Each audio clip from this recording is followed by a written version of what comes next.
Tulis, who asks, have you considered handling the capture of criminal player characters in a similar fashion to the death mechanic?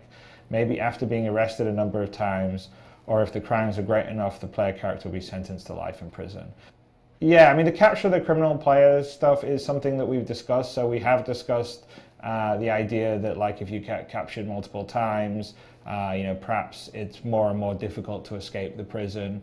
And perhaps even after a certain time, if you get captured too many times, then yeah, you're in life in prison. And you've got to like go on to your next character, or even if there was someone that had the death sentence, then perhaps they would execute you for doing too many murders as an assassin or whatever it would be. So we've discussed that. That's kind of one of those things when we get all the PU systems in and working, like bounty hunting and all the rest of the stuff that we're working on systems, and we will be sharing, like we just shared, the sort of healing of a spaceman mechanic that we've talked about, which is much more about the specific sort of first-person damage that you would take on your character, and how we're sort of approaching it in a slightly different way than we normally do in a first-person game.